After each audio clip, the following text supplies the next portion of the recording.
ESPN Radio for Western Montana, KKVU HD3 Stevensville, and 102.9 FM on K275BS Missoula.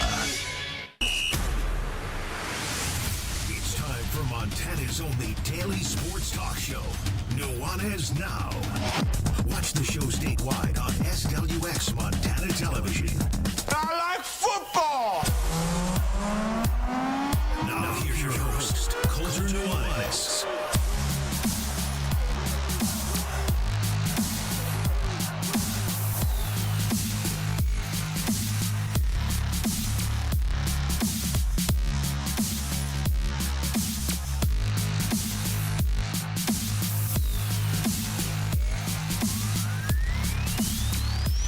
No time to waste because it's my last day for a little while, so we got to get right to it. What's up, everybody? Nuanez Now, 102.9 ESPN Radio, SWX Montana Television, and the ESPN MT app. Samuel Kempson, check out with me, Coulter Nuanez. We'll get things kicked off with Inside the FCS. Then we have one of the best players in the state, the MVP on the offensive side of the East West Shrine game, Asher Kanapik. He was a running back and linebacker at Kalispell Glacier.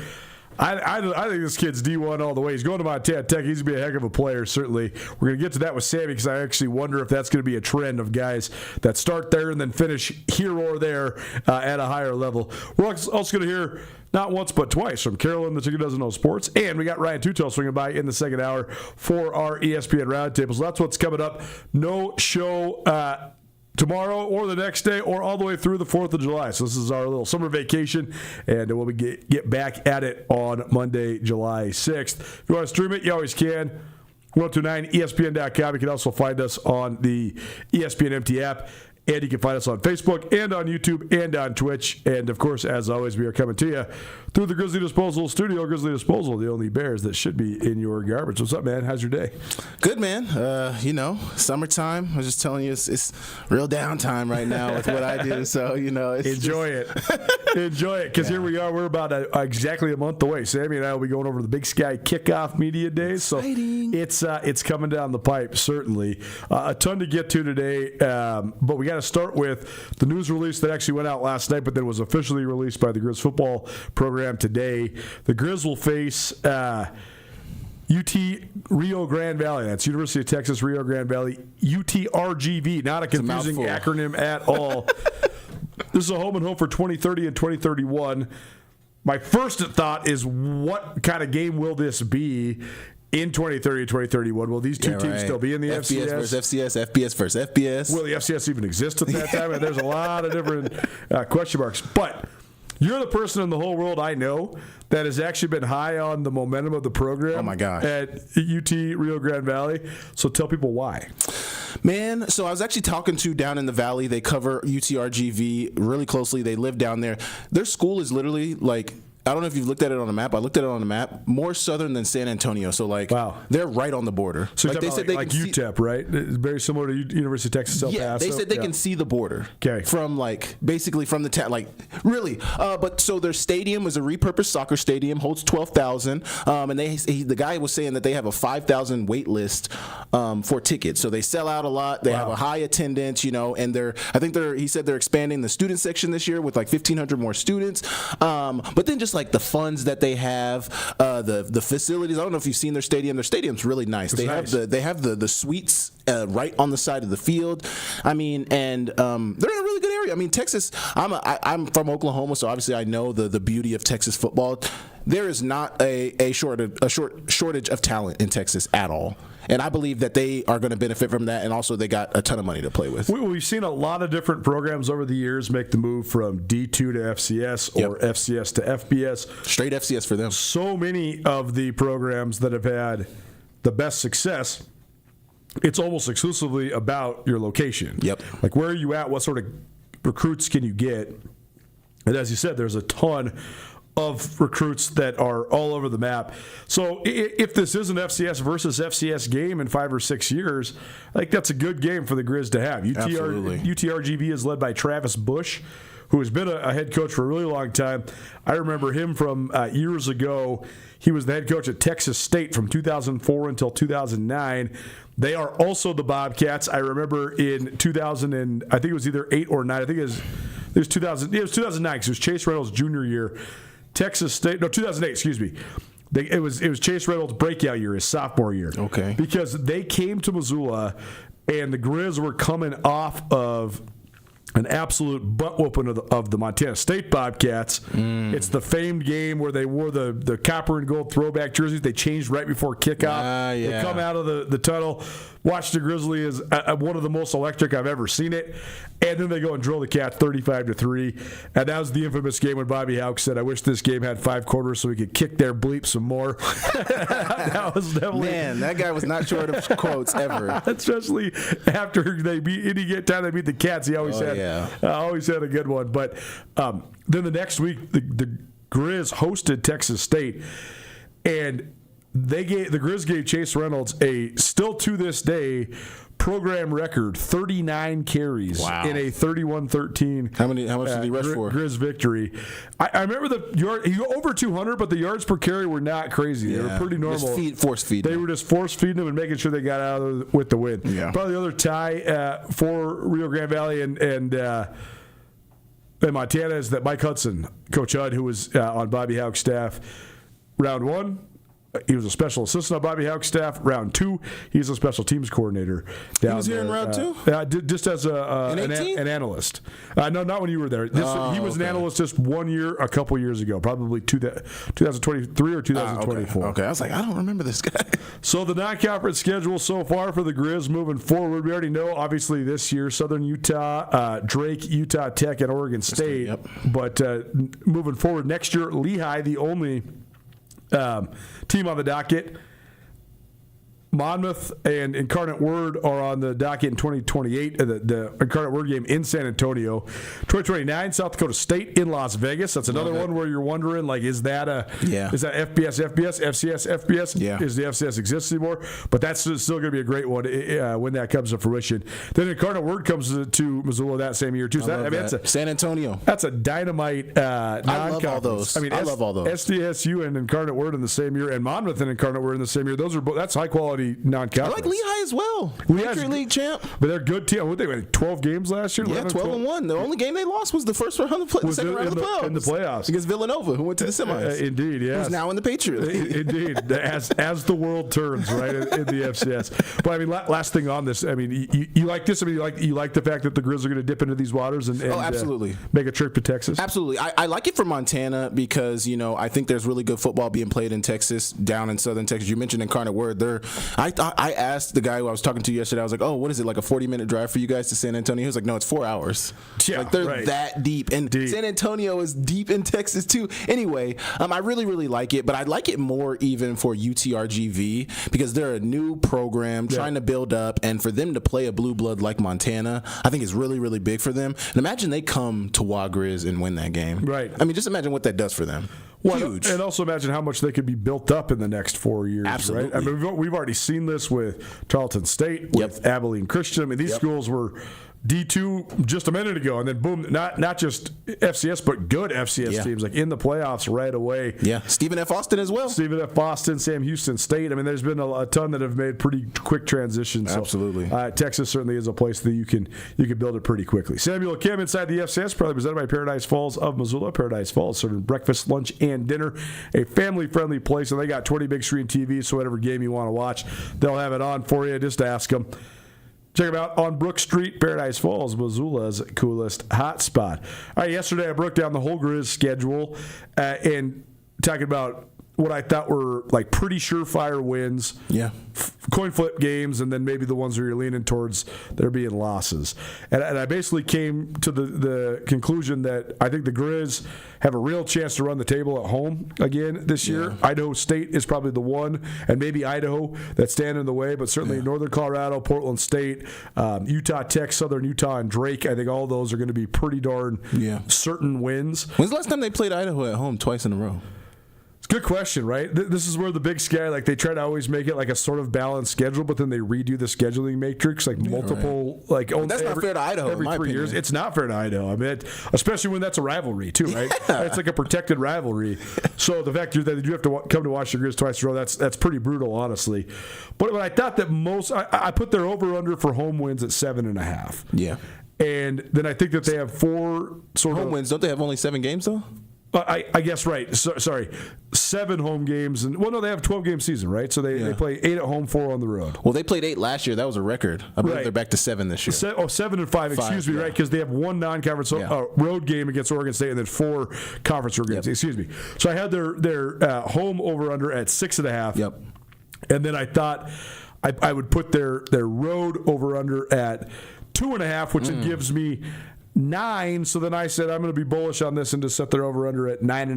9.5. That leaves them 3 losses. So yeah, basically they'd have to lose. Well, they'd have to win 10. hit the over. They'd have to lose 2 or less. Yeah.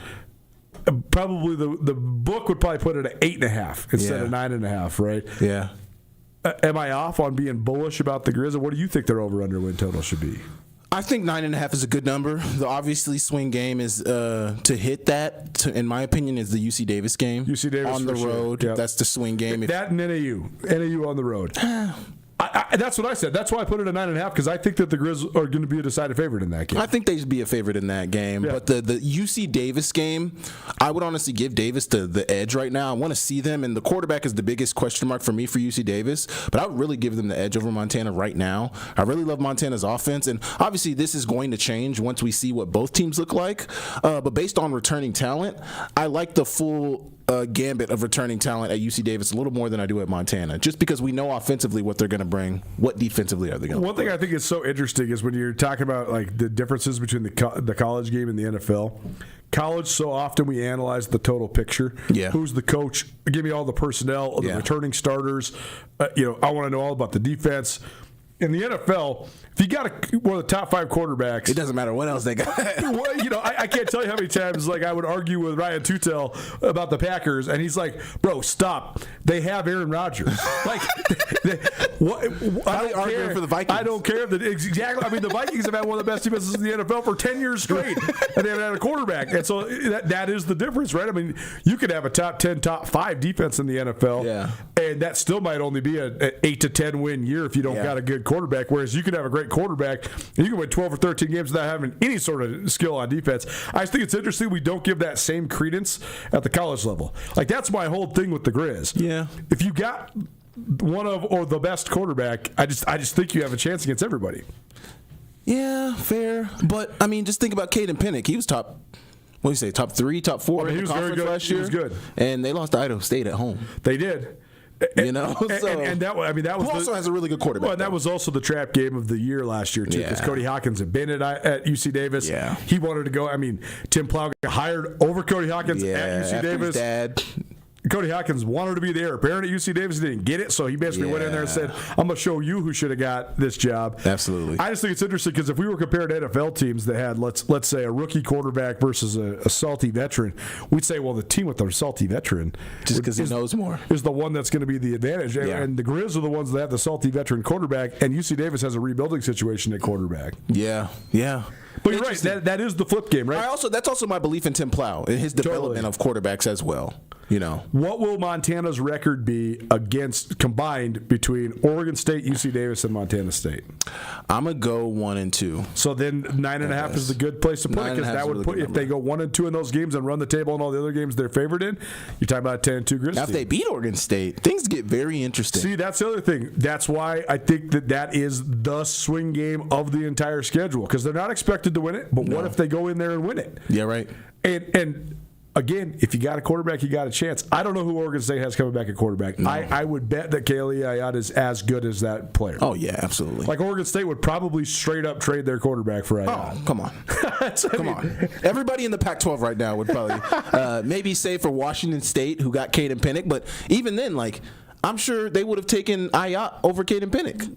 If they both entered the portal, they're going to look at Ayat before they look at Pennick. That's a really interesting question. Yeah, because, I mean, Pennick is a great all-around athlete. He wasn't better than Ayat last year, though. No doubt. I mean, hardly anybody was better than Ayat last year. So I mean, and that's the thing, though, is there's a lot of hype building about this Grizz team already. Yeah. Despite the fact they do have a lot of question marks. That, to me, is the number one question mark for the team.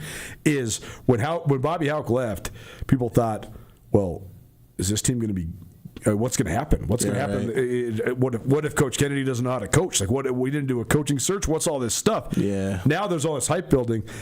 How do they deal with it? People are drinking the Kool-Aid. They're certainly drinking the Kool-Aid. But that's the thing, as a former Grizz, June and July, everybody around Missoula thinks the Grizz are going to be a 10, 11, 12 win team. Those right? first couple weeks are a wake-up call, whether in a good way or a bad way. Those first couple weeks are a wake-up call. Because you've been hearing how, they're going to run the tail. We're running 49-14 every single week. Oh, yeah. But also, too, I want to say this about FBS wins and if they beat Oregon State. Yeah. Those can be deceiving as well. Because remember 2021, and we did have a very good team, dealt with injuries in 2021, but we beat Washington that year. And I think a lot of people kind of expected us to kind of run the table after that, be really, really good. And we were good, and we made it to the playoffs, but we didn't win the Big Sky. Sure. We didn't make it to the national championship. No doubt. That team, when it was healthy, though, really good. I mean, the proof's in the pudding. Yeah. Beat Washington, whooped a really good Montana State team. Oh, yeah. Went to the national championship. Yeah, went to the national championship. Yeah, so that team was good at full strength, no doubt. Samuel Kemp joining us here in studio inside the FCS, probably presented by Paradise Falls of Missoula. Okay, so I told you, give me 3 Grizz guys that maybe aren't household names right now that people might know, that people are probably going to know about by the end of the year. Ooh, based on what I saw from the spring game, I'm going to go Adama Fall.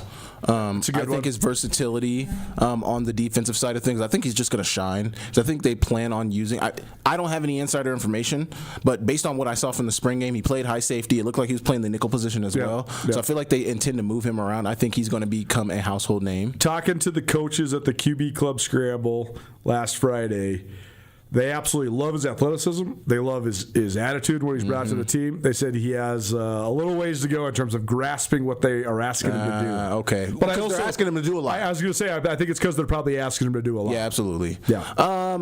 I feel like in order for this defense to be really well, Oven is going to have a big year. Clay Oven needs to be not just a good player, he needs to be a great player. And he's a legacy, so it's not necessarily always going to be a household name. If you are a Grizz fan who knows anything about Grizz football, That's right. you know Clay Oven. Totally. But in order for them to be who they want to be defensively, he's going to have a big year.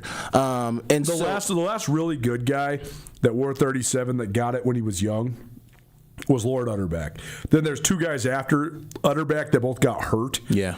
While wearing 37, and then they didn't get to have the finish of their careers, and that's sort of when the tradition changed. Yeah, and they started giving it to the best guy from Montana that was already an established player. Yep, that's where you saw that run with Zach Wagaman, Jordan Tripp, Caleb Kidder, Tucker Shy, Jace Lewis, Jesse Sims, all those guys. They were for 1 or 2 years, but they are already established all conference players. Yeah, right. Oven's the first guy since Utterback that got it young and then got to have a good year as a sophomore. Yeah. He reminds me of Utterback a lot. A little bit of an undersized but fast linebacker that can run, and a smart kid, hard worker, all that sort of stuff.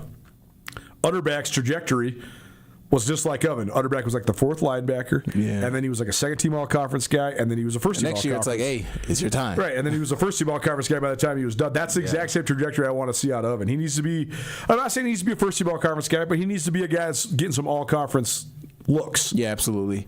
And my third is going to be the receiver position. They got a lot of guys in there, Corbin Hendricks, Deaver, but they got the Rice transfer. I'm blanking on his name right now, but the guy who was coached under Bobby Kennedy at Rice. He was actually coaching the camp this past weekend. I think he's going to be a household name. I can't remember his name right now, but because I know Brooks Davis, I would say, is already a household name. Sure. Not necessarily all conference, but a freshman All-American, obviously. So I think that the emergence of the Rice transfer receiver, who I've heard raving reviews about, I've heard he's really, really good. I think he's going to become a household name in Montana circles. And I think that a receiver is a great answer. Yeah. And there's a lot of guys to pick from because it could. Or my alternate for that is Hasheem Jones. Hasheem Jones is a good one. Landon Ransom Golez is the Rice receiver, 6'1", 185-pounder. He's a redshirt junior. Already got hurt. He was doing really well that year that he was under Kennedy, and then he got hurt. And, so that's interesting because one of my 3 guys is going to be Legend Lyons, who's the transfer from Minnesota. Because I thought he was standout in the spring game. Yeah. Comes from a great high school program. I think you can go wrong with any 3 or 4 of the receivers in there because I think it could be any of them. That's the thing. They're going to play a bunch of guys. They're going to throw a bunch, and there's going to be a lot of guys that are getting catches. Like you said, I think Brooks Davis is already that established guy, but it could be any of a number of. You're going to need another one. You needed Brooks Davis last year. No doubt. Ransom Golez, Legend Lyons, Corbin Hendricks, all those guys are in the mix to be standout type of guys. Another guy who I think we sort of tried to make a household name already coming out of spring, but I think it's primed for a huge year. His style's good, man. I think he's going to be. I think he's going to be really good off the edge. Yes, playing in a more fitting system for him. He's the type of guy that if they were to still run the 3-3-5, he would have never played. No, just because where does he fit? He's not a line. He's not a stand-up linebacker. Right. He is an edge rusher. Yeah. So what was he at that stand-up buck? Yeah. That's right for him. That's great for him. He's perfect body size for that. But I don't know if he ever could have learned how to play like that Patrick O'Connell cowboy and like Riley Wilson. Like he I don't know if he's. You don't really want him in coverage. Exactly, but you do. But you do want him going in between standing up and sitting down and going after that tackle on that tight end. Absolutely. Over and over and over again. I like that one. Yeah, and then the third guy, and this is just completely based on first of all inside info, and second of all my obsession with offensive linemen is Dylan Drummond. I heard that he's a transfer from UNLV. Yeah, and I heard that he's like 6'6", 6'7". He's 6'4", 310 pounds, okay. but he was a highly recruited guy out of high school, and everything I've heard from the coaching staff, et cetera, is that he is. Has a chance to be one of, if not their most talented offensive line. I don't know why I feel this way, man, but I feel like we're going to see a really good Grizz offensive line this year. I know exactly why you feel that way, because they look way better. They have I am unsure what the actual tenets that they were being taught was the last several years, and that's not good. Well, it's been new every year also. Exactly, because they've had so many coaches, and man, everything I used to follow around the offensive line like once a week during fall camp just to be like, what are they teaching these guys during spring ball? And you're right. For the last several years, all I saw was all these different things and all these different like complicated drills and these weird like NFL style footwork. It's simple. Just dominate that guy. And what I saw in spring ball was. Go get them! Like let's fire off the ball and let's go get them. Right? The get off was really noticeable. Totally, man. Like they've been doing this crazy like Denver Broncos 1-2-3 step outside zone, inside zone. Yeah, they're so lucky that Coach Pease loves inside outside and they're zone. so lucky that they have an NFL running back. Yeah, because he can handle doing that. But they just have pedestrian running back that doesn't work that well because everything gets all clogged up. And Gilman's the one that really makes it work. Yeah. Samuel Kim inside the FCS. All right, let's go. Montana State. Is there anybody that you think that you don't have to give me three? You can just give me one or two. But is there anybody on the Bobcats that you think has a chance to be a really breakout type of guy? I like Dane Steele as a breakout. Dane Steele had a great freshman year, and I think he has a chance to be awesome. I mean, he had one of the best plays in the national championship game. He's just straight up nasty, man. Yeah, kid. We were laughing because the Cats had two really physically talented transfer receivers last year: Chris Long from Rutgers and Ryan King. Dane Steele was better than both of them. Ryan King from Georgia Tech, and they came in under the thought that they were going to be the two outside guys, Taco's the slot, and then Dane Steele and Jabez Woods just beat them out. Jabez Woods too. Man, they got a great receiver. One thing I will say about Dane Steele is if you go back and watch the film early on in the season, he wasn't really in the rotation. Nope. They had another guy, I think number 4, ahead of him. Yep. And he kind of he worked himself. You watch the film and he's dropping a few passes, and Sturbick clearly wasn't hesitating. He's like, oh, you're out. Yep. And Dane still came in, and just week by week, you could just see the progression. And better, man. If I had to say one more, I'd probably say Alec Wills on the defensive side. Yep, the transfer from Penn, cornerback. I think he has ton of experience. Be a big impact type of guy for sure. Obviously, we already know. That's the thing about the Montana State team is they return so much talent. It's like who's not a household name on no that doubt. team? I think that my number one guy is Xavier Aarons. I was so blown away with him during the spring game. He is an inside linebacker. The Cats are stacked at inside linebacker. They lose Daly? They don't lose Daly. They got Daly, they got Neil Daly, Cole Taylor, and Bryce Grebe back. I think Aarons will be one of the two starting linebackers by the middle of the season. Exactly. I think he'll beat out Taylor's an all-conference guy? I think he'll beat out Daly or Grebe. I think he's that good. Wow. I think he's that good. A couple of the Cat coaches told me that they are on the, what'd they say? We're on the 365-day plan with this guy. Like, we're pretty sure he's going to rise up through the depth chart and blow up, and then he's going to be gone. Yeah, They beat Colorado and Colorado State for him very late in recruiting. Dang. So I think he has a chance to be a Big-Time guy. Another guy on offense who I thought stole the show during the spring game is Parker Mady. I don't know where he finds a way onto the field because we just mentioned how stacked the wide receivers are at Montana State. Isn't he a Montana kid? He's not a Montana kid. No. He's from Washington, University Place, so right outside Seattle. Okay. But he's a baller, man. Former All-State baseball player. He was a track guy, all this sort of stuff. He's certainly a baller. And then I think some people know, people that follow it know, but I don't know if everybody understands how good Braden Zimmer is and how good he's going to be. Oh, yeah. Like he went from thrown into the fire and nobody knew who he was as just a kid out of Billings, and then by the mid-year he was like good, and by the end of the year he's an All-American. Yeah. He went from, in the beginning of the year, he's like, oh man, this offensive line is not good, they have no continuity. To the end of the year, like, oh, this is probably the best offensive line in the country. That's right. But large part because of his development. No doubt. Nuanez Now 102.9 ESPN Radio, Samuel Kim inside the FCS. Thanks for doing it, man. Yeah. We'll take next week off, but after that we'll be back at it, and it'll be straight into the in-depth of the Big Sky. But we appreciate you being here, man. Yeah, appreciate you. Nuanez Now 102.9 ESPN Radio. Asher Kanapik, one of the top players in the East-West Shrine game last week. He was the offensive MVP for the winning West team. He's out of Kalispell Glacier. He's headed to Montana Tech. He'll join us live next. Keep it right here, 102.9 ESPN Radio.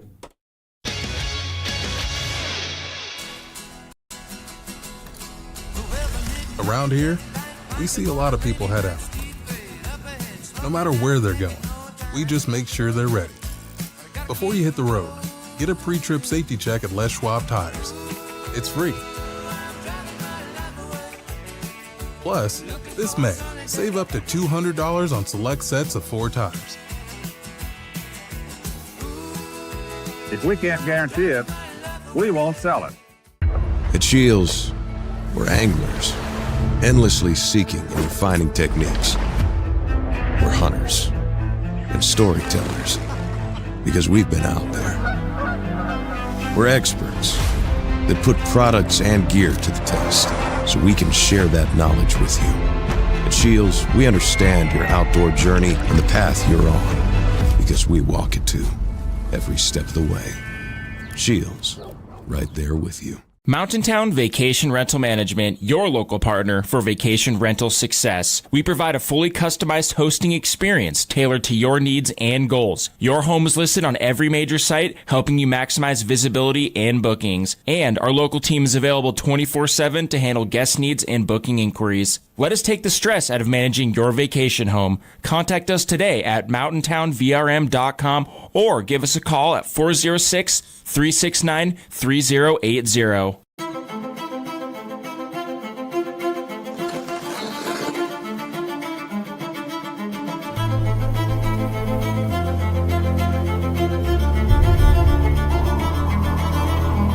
The rare moments in life, they're not just few and far between. They're meant to be treasured.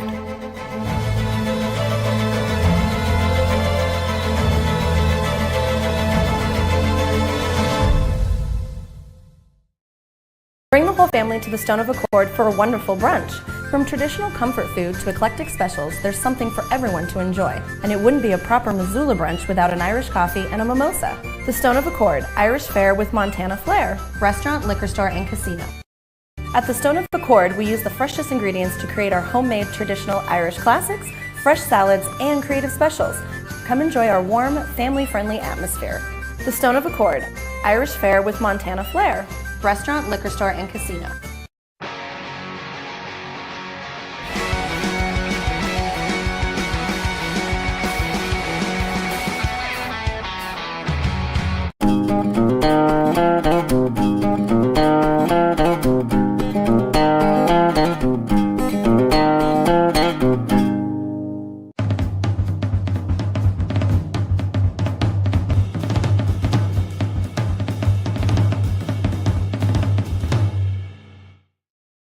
ESPN Missoula Sports Center.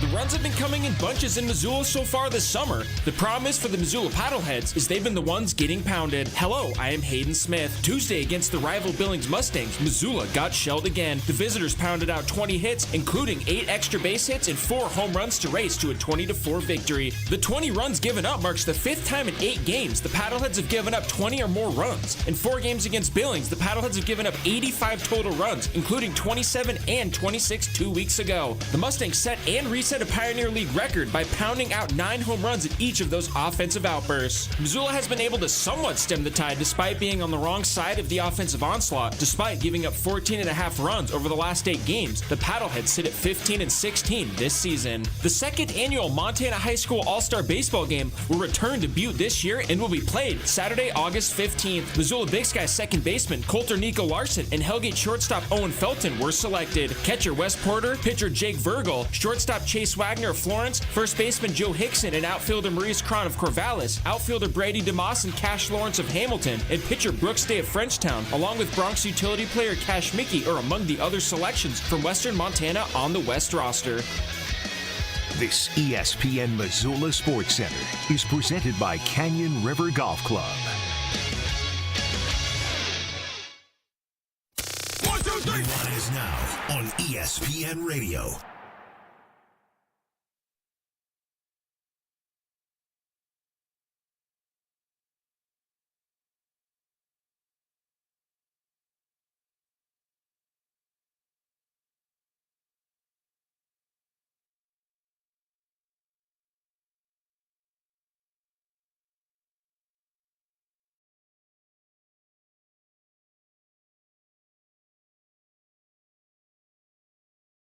Welcome back. Welcome to 9 ESPN Radio, SWX Montana Television, and the ESPN MT app. It is a Wing It Wednesday, probably presented by the Desperado Sports Tavern and Grill. You want wings to the Despo?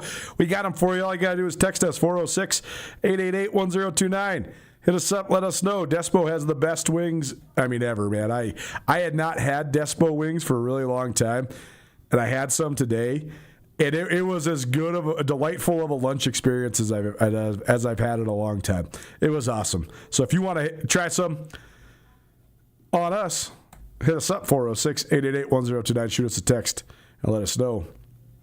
Wing Wednesday, every Wednesday here on 102.9 ESPN Radio. On Saturday, East-West Shrine game, it was a defensive slugfest, but there were several offensive standouts, including the young man who will join us here in just a moment, Asher Kanopik. He was the offensive MVP for the West All-Stars. He rushed for almost 100 yards and helped the West to a 20-6 victory. That was the 6th in a row for the West in the East-West Shrine game. Asher, thanks for making some time, man. How's it going? It's going great. How are you doing? Great to talk to you. Awesome job on Saturday. Really fun to watch you. So, first of all, just take us through the week. What are some of the memories that you made there in Butte for your East-West Shrine game? Yeah, it was a great week. Sunday we kind of came down. Sunday was a team check-in. At first it was kind of weird, being in the same room as all the guys that you were competing against over the course of your high school career. But through all the practices, all the team meals, and you grew just to be such great friends with them. And I'd say probably the most memorable aspect to me of the week was just getting to know all of them and seeing how cool of guys they were. Well, now, Vinny Paffhausen told some stories on you guys. He said you guys would be doing some water aerobics in the pool at the Best Western in the post-practice. So what'd you think of that? Did that help keep you loose a little bit? Yeah. So funny story. I kind of started out as a joke, and then I started kind of teaching the team and running the team through pool aerobics. And what that was basically a whole bunch of stretching in the pool. It's kind of a fun way to connect the team and kind of do team bonding. And I think it definitely helped. Because 3-day practices can be pretty grueling. So, loosening the body in pool aerobics, I think that helped a lot. And, it was really fun for the team. Well, no doubt. Asher Kanopik, Kalispell Glacier graduate, who is now on his way to Montana Tech. He was the MVP of the West All-Stars offensively in the West 20-6 win over the East on Saturday in Butte. So you are going back to Tech, going back to Butte here probably in the next couple weeks, next couple of months. So what did you think of that experience, to spending a week in your future hometown? Yeah, I loved it. I loved being able to kind of get to know the town, get to know the streets without having to use navigation, just kind of getting that feel for the people down there too. And I think, there's great people down there, and I'm excited to head back and start of August for football. It's going to be fun. Well, take us through this, what it was like. You mentioned it's sort of interesting, like coming together with all guys that used to be like your high school rivals and guys you were always trying to outwork and beat and all that stuff. But then you get on the same team as them and you sort of realize you have common interests. So is there anybody that you connected with, really? And what did you just think of that experience, just making new friends and meeting some of the best football players in the state?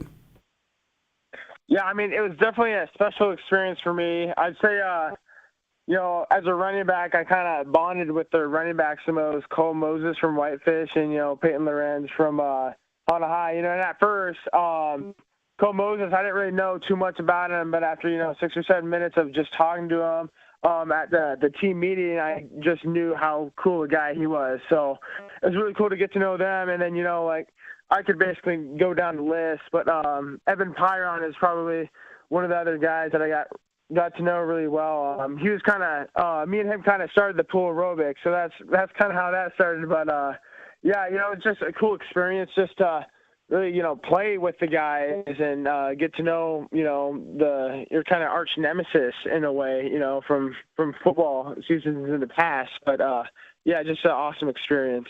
Well, and the way that the game played out, it was sort of a defensive slugfest on both sides, but the West defense was playing so well that once you guys took the lead and Vinny Pappas had that nice touchdown before halftime, seemed like then they really turned to the run game to control the clock and help salt it away, and that's where you came in. You were awesome running the ball. So just getting that opportunity and being able to be sort of like the power back that is carrying the day and eating up the clock, what was that part like? Yeah, it was really good because we kind of felt good about our run game coming into that. I got to hand it to Coach Hogan and all the offensive linemen. Will Assel, Everett Stumpf, Bodie Templeton, Holland Jansen, Kyler Cosman, and Braden Rickey. They were dogs up front, so that kind of started with them, and they kind of opened up holes. And I just kind of lowered my shoulder pads and kind of hoped to get 4 or 5 yards each carry, and it was good. I think our run game was really good that especially that second quarter when after Vinny threw that touchdown pass. Well, definitely. And you mentioned Jim Hogan, who's an offensive line guru. He's been one of the best offensive line coaches in Montana forever. Coached at Carroll College, helped lead them to 6 national championships, and then has been at Carroll College, at Kellogg Capital, has produced multiple great offensive linemen out of Capital as well. But that was just one of a whole bunch of great coaches that you had on the staff. So what did you think of that part, just learning from some of the best football minds in the state? Yeah, it was really awesome to have, coaches from different schools kind of, in the same room and kind of see what the offense looks like. And I learned a whole bunch, not just about, running back and kind of pushing double teams and reading the offensive flow, but just and just football scheme in general, it was awesome just to see that, just to be coached by some of the best coaches in the state and just take different perspectives of the game. It was good. Asher Konopik joined us here on Nuanez Now, 102.9 ESPN Radio. He's a recent graduate of Kalispell Glacier, and he's headed to Montana Tech to play for the Ore Diggers next year. And we mentioned just spending some time in Butte, but tell us about that part. The fact that there was 15 future Montana Tech players in this Shrine game, that was the most of any school, period. So a lot of the best are going to Butte for their college football future. So I guess two-part question: what helped lead you to want to become an Ore Digger, and what do you think about this group of talented guys from Montana that are also going to be Digs? Yeah, I think it says a lot about the Montana Tech football program and how much they can recruit and kind of draw people in. And for me, it was kind of the coaching staff and just the team feeling when I went down there for the visit. The coaches, they sincerely cared about you, not just about as a football player, but just as a person and as a student. And that's kind of what drew me down there. And just to go, with like 16 other guys are going down there from the Shrine game. So that's amazing how much talent is gonna be down in Butte the next 4 years. So I'm just super excited for that, to be playing with all those guys. Well, last thing for you then, this was sort of the end of your high school football career, and now it's sort of the beginning of the next chapter of your college football life. So what'd you think of just sort of ending your high school football career in such a great game that's for such a great cause, and sort of turning the page and now entering a new phase of your football career? No, yeah, I think it was the perfect transition, and playing the Shrine game and how special of a game that is, and what it does for the Shriners Hospital, raising money, just to be a part of something, much greater than any sport or, any game. It was just, I'm very honored to have that kind of send off into college, through that game. And yeah. Well, it's super cool send off, and it's for a great cause, and we appreciate you for appreciate you for sharing some of your story with us here today. Thanks for squeezing us in, man. We appreciate it. We'll definitely be following along, but best of luck with your summer, and to go get him a Butte, but thanks for doing it. Yeah, of course. Thank you. Asher Kadapik, Kalispell Glacier, offensive MVP of the West squad at the most recent East-West Shrine game. Fun having him on. It's always interesting when you develop these relationships with these kids, even though I've never actually met that young man in person, but he's been on this show multiple times because he was an awesome high school player. So it's fun. It's fun getting to know him and chat with them and just sort of pick their brains about stuff. So I appreciate him for chiming in. Well, it's down 129 ESPN Radio. Carol, let's check this no sports. Next, keep it right here. Don't change that dial. ESPN MT.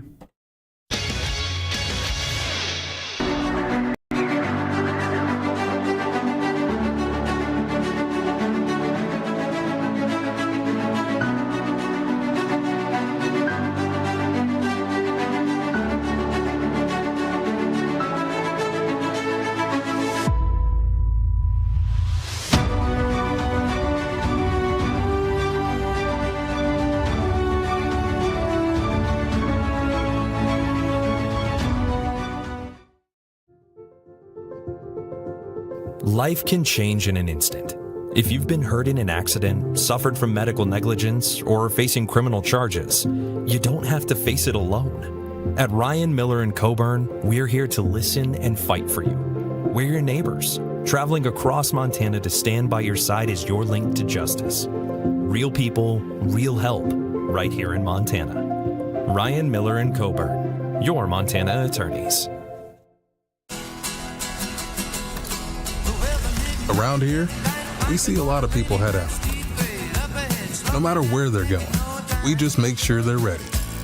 Before you hit the road, get a pre-trip safety check at Les Schwab Tires. It's free. Plus, this May, save up to $200 on select sets of 4 tires. If we can't guarantee it, we won't sell it.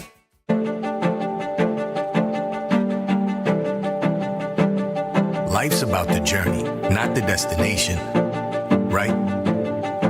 Why can't it be about both?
Jewelry Design Center. We want to be your jeweler for life.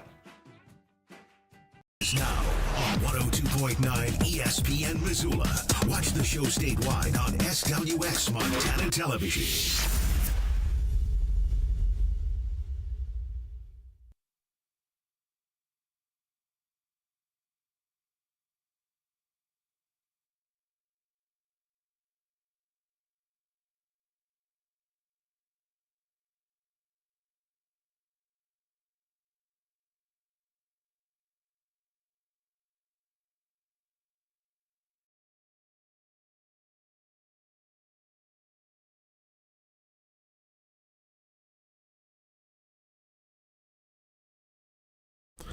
Welcome back, Road to 9 ESPN Radio. Fun deal going on in the mining city the next couple of days. Good friend of mine, good friend of the show, Colt Anderson, former Butte America favorite son, as well as former Grizz All-American and NFL star. He's hosting his Dream Big Montana which is it's more than a camp. It started out as a camp, and now it's like a whole extravaganza. It's like the city fair in Butte for a couple days. They got everything from motorcycle jumpings to stuntmen to all sorts of who's who, some of the biggest names in the NFL from the last 15 years, to a bunch of instruction for the kids, a bunch of fun activities. It's a great deal. It's for a great cause. It's for Colts Dream Big Foundation, and it's an awesome deal. And I know people that haven't experienced it. They absolutely love it. So very cool, and I just love all the opportunities that are out there for all these kids. Carolyn is on vacation, but we caught up with her before she left. Okay, I got two questions for you. Chicken Doesn't Know Sports here at ESPN Radio, and then we can roll into your expansive list. You are going on a multi-week vacation. You must have earned it around here. Yeah?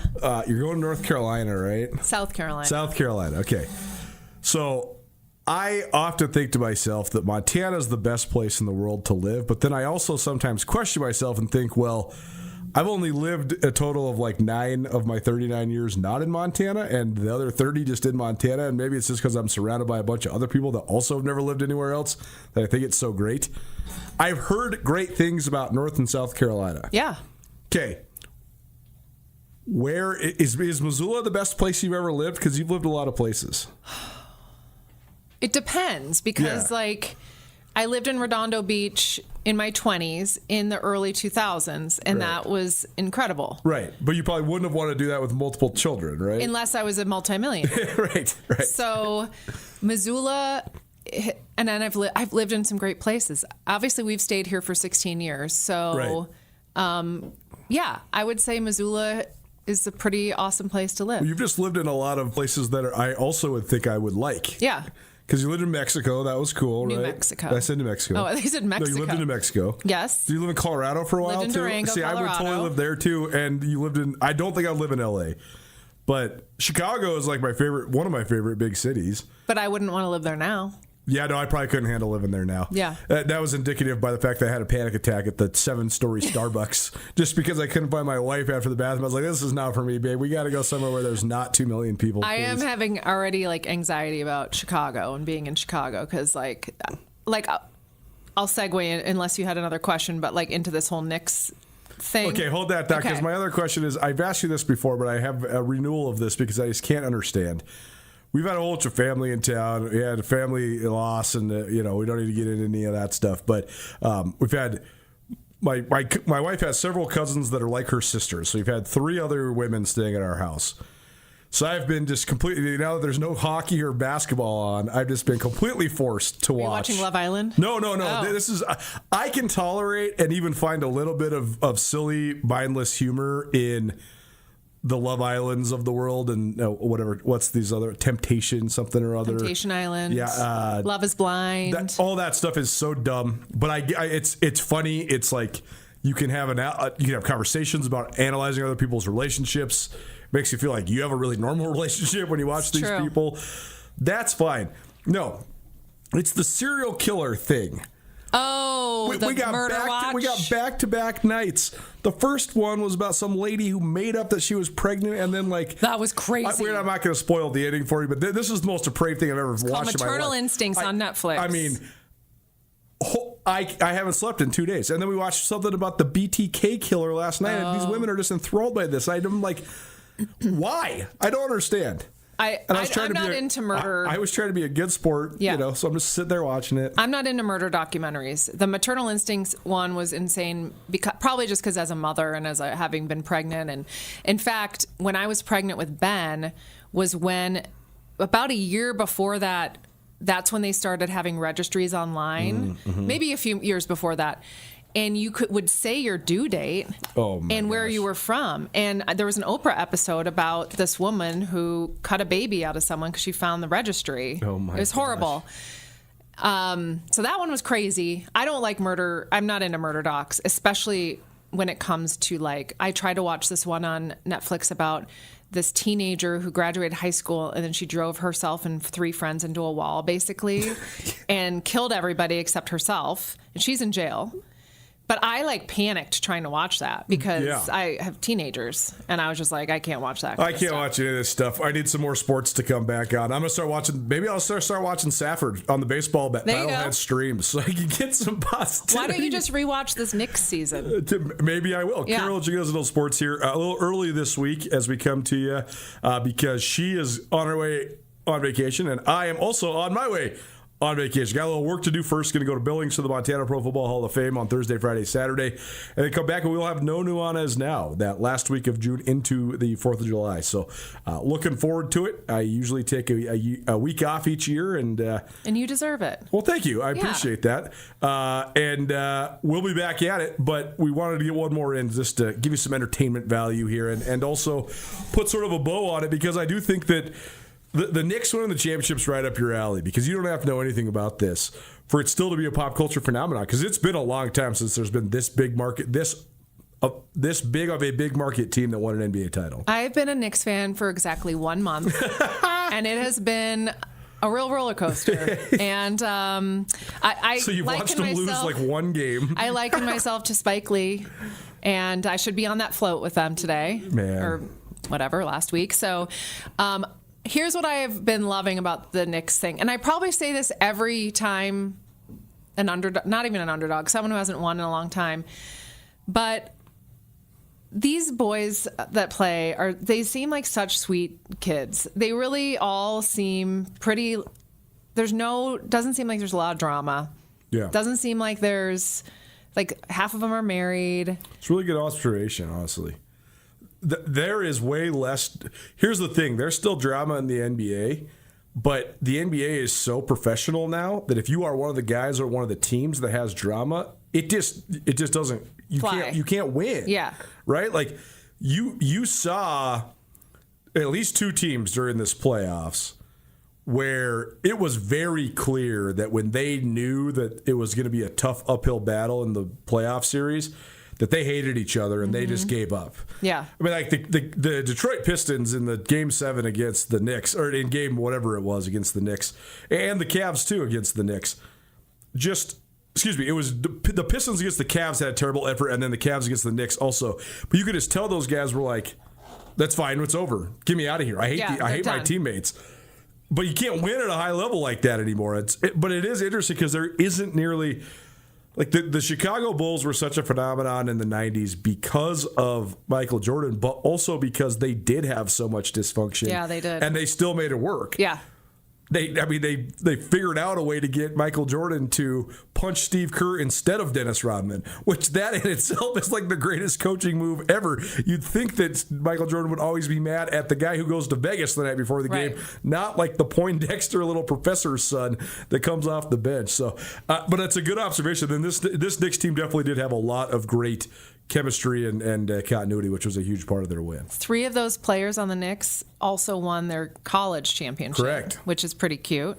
Yep. That little Jalen Brunson is just my fave now. I would love to see.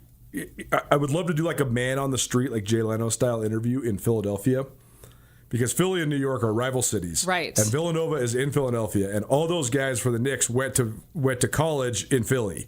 And they are Philly legends, but now they're New York legends. And I would love to know, like, the Philly guys, like the guy serving the cheesesteak on the side of the street, what does he think of that? Right. Because some guys are probably like, I still love Jalen Brunson. Other guys are probably like, screw that guy. I wish he played for the 76ers, you know? Well, I've loved watching these interviews. And then I don't know if you saw the interview on CBS this morning, but they were all chatting and really cute and nice and personable. And OG was just high as a kite. And he just zoned out in the. Is it confirmed that he was high? He had to. I watched it. He's just like. There was a couple jokes I saw on Twitter that I don't even know if I could say them. I guess I probably can because I think that such a small percentage of the population knows. I'm not going to extrapolate on this, but one of the tweets was like, "There's get high before Spanish class high, and then there's." Volcano before Morning America high, and that's what OG Anunoby did, I guess. I don't know. I have no combination. He looked so high. Who cares? Maybe he was just nervous. I don't know. Maybe. But it was cute. So I've loved watching this. So the parade was insane. It is my worst nightmare how many people were on the streets. Oh. There was a video of people trying to get off the subway, but everything was so packed on the streets, they were stuck in the subway. Oh. Can't handle it. But I love seeing people coming together. I mean, yes, there were some bad behavior. Some people set fire to, buses and things, and that's not cool. But for the most part, it was really brought people together, and I like to see that. Ben Stiller's doing a doc on the season. Wow. Yeah. So he filmed a lot with his iPhone, I guess. So they got to have better than that, right? I'm sure they do, but yeah. there was video of him, like my footage on the courtside seats. Cool. Anyway, go Knicks. I'm a fan. I mean, I'll probably forget about it by July, but go Knicks. Yeah. It'll be interesting to see how much it resonates. Carol, you guys know sports here on ESPN Radio. I was talking about this last week because like dynasties were always the way of the world in the NBA. Yeah. Like the Bulls, the Lakers and the Celtics dominated the 80s, the Bulls dominated the 90s, the Shaq and Kobe Lakers dominated the early 2000s. Then it was the Heat with LeBron and all those guys. What's the staying power? And how much does that then impact how these guys are remembered?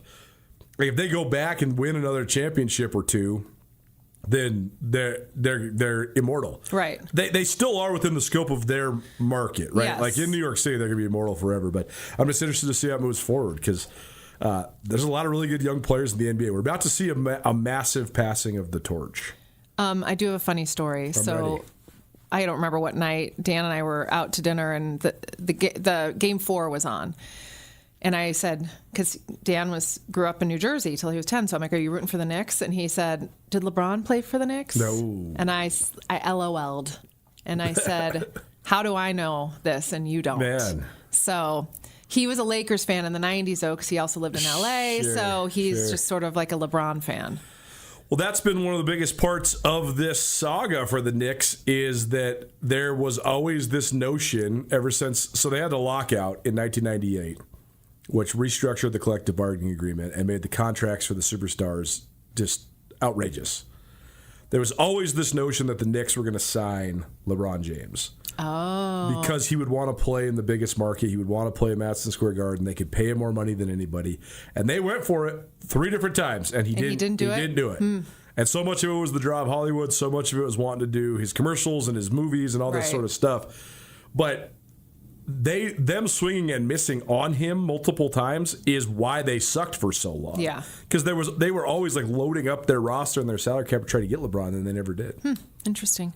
Well, cool stuff. It is. It's cool. Yeah. The most fascinating part about the Knicks phenomenon is that most of the large market teams in most of the professional sports are widely hated by people that aren't in those cities. And because of like the entrenched advantages that they have, like the Lakers just have Jack Nicklaus sitting courtside, you don't, right? The Yankees have, the baseball doesn't have a salary cap, so the Yankees have more money than everybody. They got the most expensive team. Same with the Dodgers. So people don't like them. That's what's cool about this is that they are the biggest market team in the NBA, and everybody still loves them. Yeah, it's cool.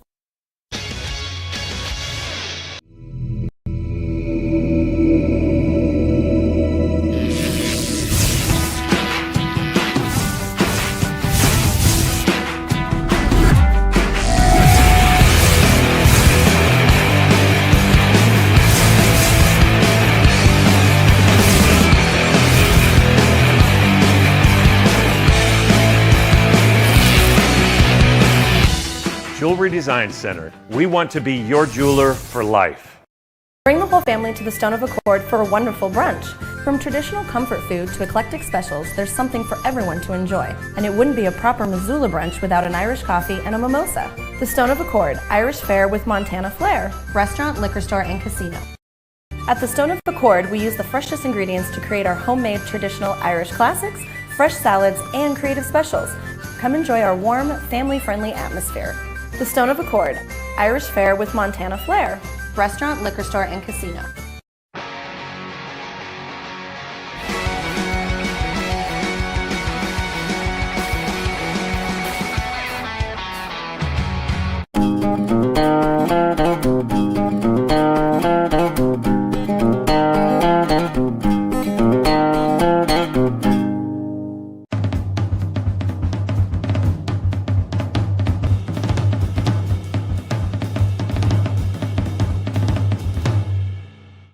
In honor of our great nation's 250th anniversary, Mattress Firm is having its biggest 4th of July sale ever. The entire lineup of top-rated mattress brands are on sale with prices starting at $149 up to top-of-the-line mattresses with lifetime warranties. Get the sleep you deserve with payments starting at $39 a month. Mattress Firm has pillows, sheets, adjustable bases, all on sale too during their biggest 4th of July sale ever. Locally owned and nationally known Mattress Firm. Mattress Firm, where it's easy to get a great night's sleep.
For Western Montana, KKVU HD3 Stevensville and 102.9 FM on K275BS Missoula.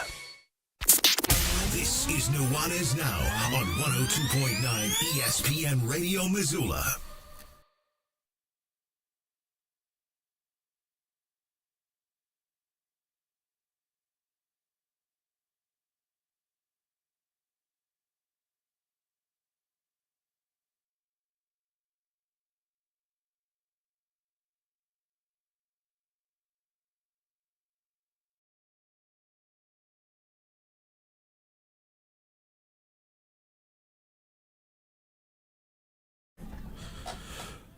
One of the most frustrating moments I've ever had at a concert. I love Counting Crows. I love their first 3 albums. August and Everything After is one of the great albums of the 1990s.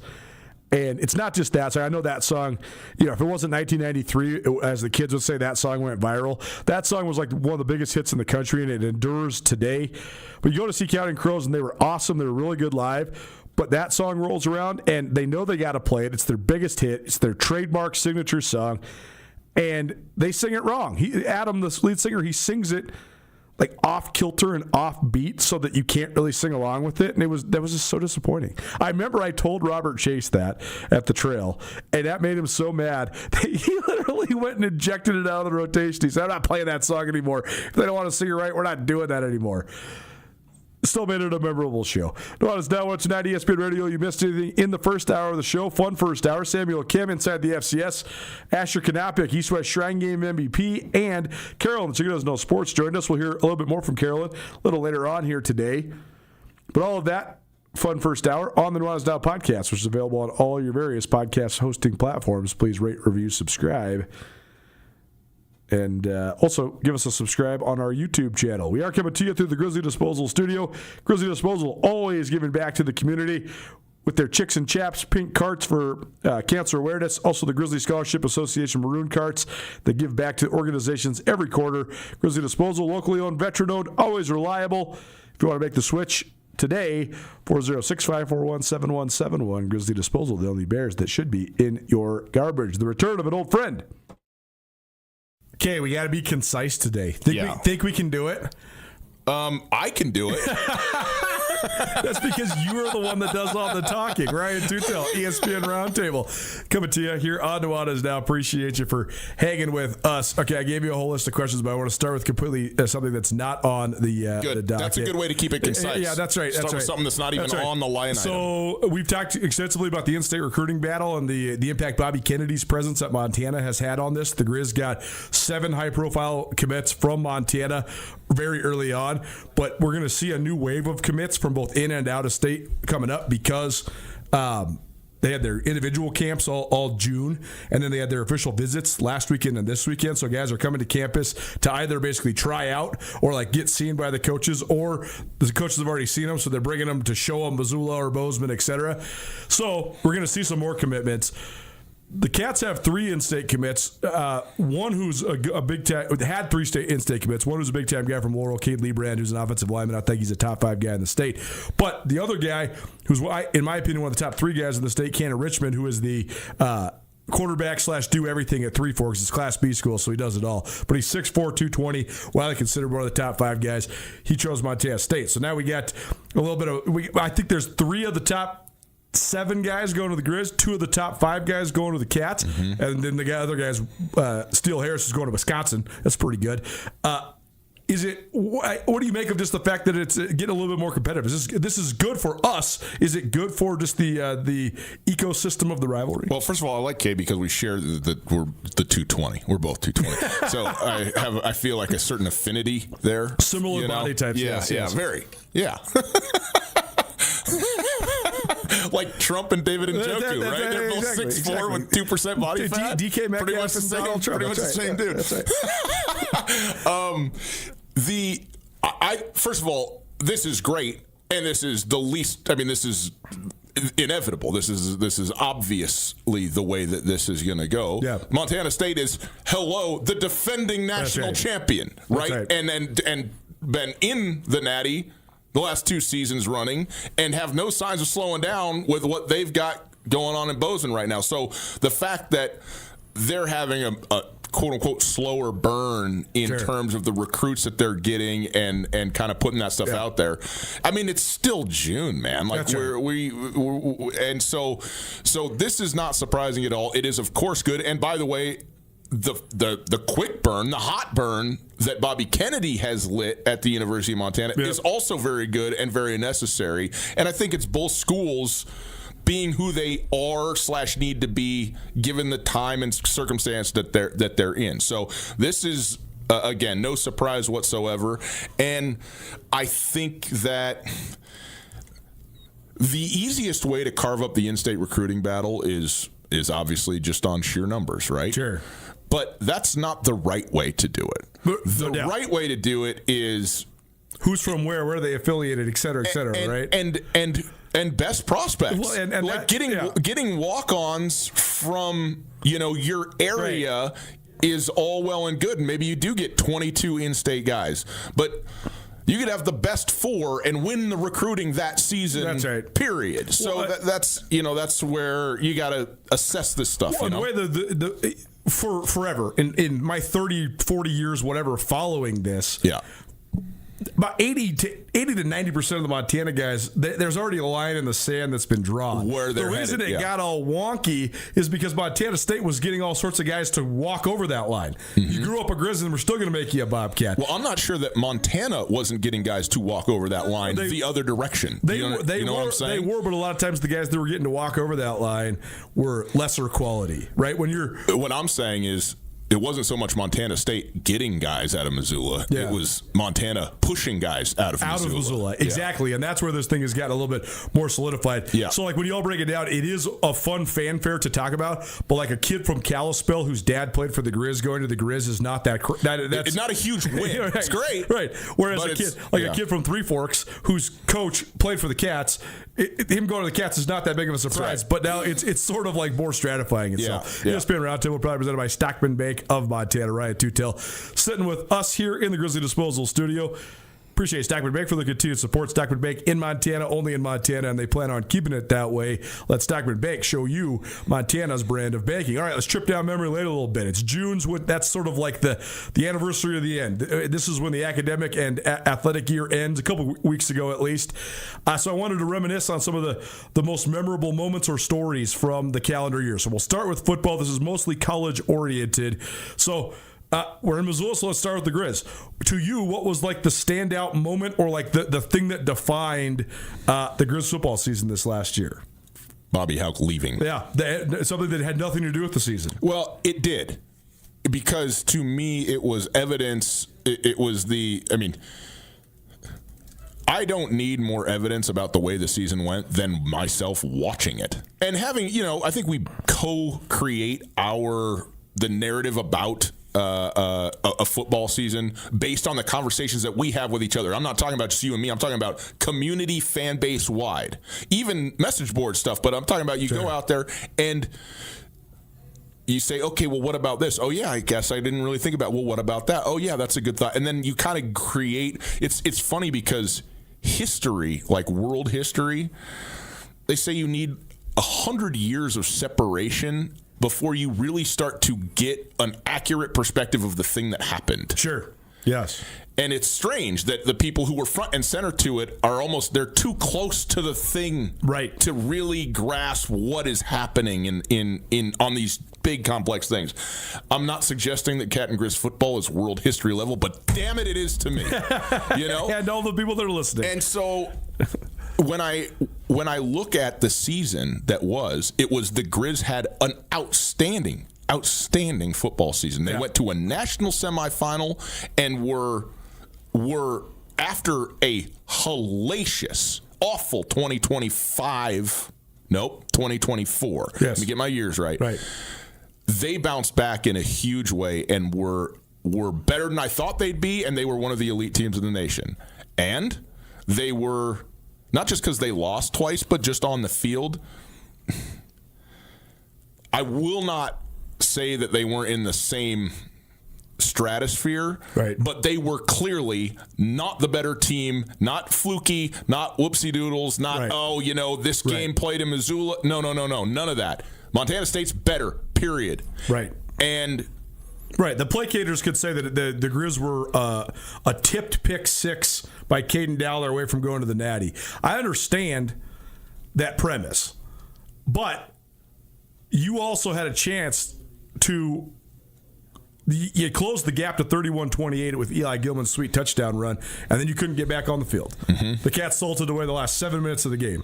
That's it. You could talk about this bounce, that bounce, whatever. At the end of the day, on your own home field, you couldn't get off the field. And when I say play 10 times, the Grizz win 1 or 2 on a neutral field. Sure. But that is also known as not being nearly as good as the other team. Yep. And I think that Bobby Houck burned all the way out on a lot of different levels. I think he burned himself out, and I think that he got burned out by the environment and the circumstances of college football, of where time and place, and all of that kind of thing. And I think that the punctuation of that is his exit. Yes. And especially for clearly not being done with football, the sport. No doubt. He's done with Montana. And I think that is the most telling feature of what happened in what was an excellent season. Yes. And, I mean, had it been literally any other school, man, you put North Dakota State, South Dakota State, I mean, whoever, Illinois State, sure, as the other team, no doubt, that you didn't get through the semis against. And it changes it, but it just matters. It matters more than just about anything else. And so that to me is the story of it's such an odd place to sit there and go, these dudes balled out all year long and deserve all of the admiration and credit and fandom and praise from the fan base and from people who care about Grizzly football that they have to offer. And a certain level of dismay about the gap and the time and place of the opportunity to go was there, and the thing that stood in front of you is Montana State. To give nuance to that, I'd say that the best part of the Grizz football season was they have had a guy calling plays that has been at Florida and Kentucky and Baylor and Boise State and Washington. Yeah. And they've looked either uninspiring or mediocre on offense. And then they also had great skill players, guys like Junior Bergen and Eli Gilman and all these guys. And you're sitting here wondering, you're like, what is the thing that is the obstacle? Why don't they just go score 40 points a game? And then last year they said, we're going to just pick one quarterback and we're going to score 40 points a game. We're going to lead the conference in scoring. We're going to get Wortham and Gilman the ball as much as we possibly can, and we're going to roll. That was pretty impressive. The statistic of the year to me that Brett Pease dropped on this show, he said the thing I'm the most proud about for our offense last year, Brett Pease obviously being the offensive coordinator who I referenced, who had all that great upward experience. He said, it's not that we averaged 43 points a game. It's not that we led the conference in passing. It's not that we had all these different yardages and touchdowns and all that. He said, we ran a school record for plays in a season, and only 11 of them did not go for positive yardage. That's a pretty hard offense to stop. If you're ahead of the sticks every single time you got the ball, it's going to be hard to get off the field. So I think that they ran more offensive plays than Bubs did. I mean, consider that. It's a little bit more diverse offense than the 2x2. It's amazing when you don't go 3 and out, you can run more plays. You can just run more plays. All right, on the Bobcat side of things, this is easy. Yeah, it is easy. You parade the trophy. But to give nuance to the conversation, ESPN Roundtable presented by Stockman Bank of Montana, it's the response. It's the patience and the response from the start of the year. I always say this at the FCS level, unless you, I mean, we saw undefeated national champions with some of the all-time great. I think North Dakota State did it 4 times during their run of 9, and South Dakota State did it once with like their greatest team ever.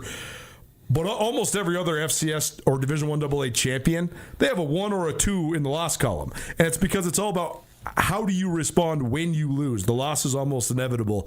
The Cats were sitting at an 0-2 start, and they used it as fuel, and they chipped away. And, all of a sudden, they keep on going. They win 14 straight games. So, obviously, the biggest story of the year for Montana State is the totality of the accomplishment, but the way that they got there and the fact that they progressively got better. Because even after the 0-2 start, like they had their first win was against San Diego. It was very lackluster. Their second win was against Mercyhurst. They only beat them 17-0, and everybody's like, this team might suck. What's going on?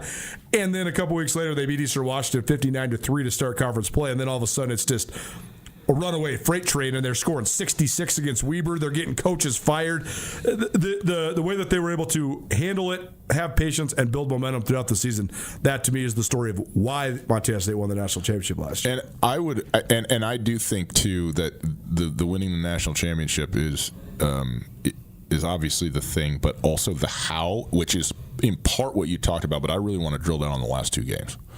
Yes, they played in a game that was the biggest game in the history of the 2 universities against one another in the semifinal. A game that they won, again, a hard-fought battle. Looked like they were going to run away with it, and then Montana came storming back, and then they were able to put the squeeze on them and finish. Yep. The emotion of beating your rival twice in a month, of winning like that in a game that commanded the highest ticket prices for any. I mean, you could have gone and seen the Rolling Stones 10 times for what it took to go see, that game. Kidding. And to do that, and then at that moment be you don't even have to play North Dakota State. South Dakota State's out of the thing. You got Illinois State. What is this? Was a red bird on the side of their helmet? What is this? And then to go in and be in all the trouble you could be in that game. Indeed. And come up with a 4th and 10, with your 2 best players, certainly Taco, coming through. And not to mention the interception and the fumble recovery, all of the things that happened down the stretch in that game to cement the thing. And had they lost that game, which would have been terrible, because Illinois State would not have gotten the credit they deserve for being an unbelievably good football team. Yes. And also it would have been, it would almost been the other way. Well, if you wouldn't have had to play Montana in the semifinal, right, you'd have had the juice to get over the line. Right. And I think to put everything you have into at a visceral emotional level into a semifinal game, and then have to turn around and everybody goes, well, if you can't get up for a national championship, what are we even doing here? And that's fair. But, man, you need some respite. And I know that there's a couple weeks in between the semi and the national championship, but to play in games like that, no question, back to back, and find a way. Onions. Yeah. I mean, courage, really. And so it's a tip of the cap to the gumption to say nothing of all the other stuff, the skill and the talent and the work ethic and all of that. But the heart of the Bobcats, I think, was on full display in a way that we've never seen before. Nuanez Now 129 ESPN Radio. Ryan Tutel joining us here on the ESPN Roundtable, probably presented by Stockman Bank of Montana. Stockman Bank is dedicated to contributing to our local communities, keeping the money in our local communities so you can support your friends and your neighbors. Let Stockman Bank show you Montana's brand of banking. Okay, how about hoops? Grizz and Cats. The Cats swept the Grizz this year during the regular season, but then there was one team that was in the championship game at the end, and it wasn't Montana State. That, to me, is my memory of this Grizz season is the money man getting it done. You know, we've not just heard about, we've contributed to the hype of Money Williams for 3 years and talked about him extensively. And there's been moments where he has been as advertised, like when they went down to UNLV and he dropped 32 and they beat UNLV in Vegas. And there's been other times where you're looking at this guy, you're like, is that guy really an NBA guy? They think he's going to be a pro. I just don't know. I don't really know. But then for him to probably have an idea in his head that was his last run for the Grizz, and to have the completely tumultuous season that they had. I mean, they lost 5 home games for the first time this century, and lose to Montana Tech and all this crazy stuff. And then to put it together 1 week in March, and I know they came up short against Idaho, but the fact that Money Williams gave the business to Northern Colorado and Portland State back-to-back and got the Grizz to the championship, to me, that's the unquestioned memory for the men's basketball season here in Montana. I totally agree, and I would just add to that Travis DeCure insofar as with when the Big Sky Conference shifted to everybody goes to the conference tournament, and then you want to play for that bye. That's really important, but also on a national level, especially now that the whole tournament's been expanded, a continued dilution of the regular season. When you're playing at a low major school, you know, in the Big Sky Conference, I think Coach DeCure has just accepted the fact that the first week in March is the only thing that matters. Right. Period. Right. And if we could sneak out some wins against some non-conference, a non-conference road game against, a Missouri Valley team, or even having a really good performance against, a money team that you're going, whether it would be, an Oregon. I almost said a Pac-12 team. How do you like that? We're never going to stop. Team it's the San Diego Chargers forever. We're never going to stop saying Pac-12. But even a Mountain West like a Boise State or whatever. Great. But I think that the season is very much treated as the wins and losses matter, but they matter far less than the direction that he thinks the team is headed to peak at the time that they need to peak. And I don't think there's anybody better coach-wise in the conference. I mean, he's the Dawn now of the Big Sky, right? To get their team to that place at that time. And that started with Money Williams. You got to be that dude. And he was, and it was really fun to watch. 2 things to add to that. One, the fact of the matter is that the Grizz have won as many as 26, 27 games in a single season. Had great years. They're some of the great years in their school's history under Travis DeCure. And still got 14 and 15 seeds in the NCAA tournament. Mm-hmm. That Idaho team that beat the Grizz was the 7 seed in the Big Sky Conference tournament. They got a 15 seed. Mm-hmm. So basically what's written in the sand, especially in men's basketball, because it's so impossible for Big Sky teams to get good non-conference games, particularly on their home court, is that you're just going to be a 14 or a 15 seed. It actually doesn't really matter if you win 18 or 28 games. It's going to take a 30-win Big Sky team that gets multiple big-time non-conference road wins to get a seed that's actually respectable because of the standing of the league. The Women's League is a little bit different. First of all, Women's League, they'll still schedule you. You can get South Dakota State or Gonzaga or BYU to come to Missoula or Bozeman. That ain't happening in men's basketball. So you can schedule better and have a better strength of schedule in the Women's League. The Women's League's RPI is also much better, so then when you're getting conference wins, it's boosting you up. The net is more increased. But the fact is, it doesn't matter how many games you win, really. I shouldn't say it doesn't matter, but it's not as consequential as maybe a common fan might like to think. And that's what makes, like you said, the regular season not irrelevant, but not as relevant as it used to be. The other thing, per your point about Travis DeCure, now, he has coached 11 conference tournaments, 12 seasons, but 1 year the conference tournament got called off before he got to coach a game. Right. But in his 11 years, they've been to the conference championship 7 times. Over the last 11 years, there has only been 8 schools out of 368 Division I programs that have played in the conference championship 7 out of 11 times. That's a pretty remarkable statistic. We don't have time for me to hem and haw over 300 plus teams, but don't tell. Well, the people are going to want to know. I don't even have it off the top of my head. Hey, people, you've got the internet. You look it up. But at lunch, okay, after we get done with this, okay, or at dinner, whatever meal comes next, I get a little lost. I want to give it my best shot. Okay, great. To name those teams. We'll look it up. Nuanez Now June, ESPN Radio, Stockman Bank proudly presented the ESPN Roundtable.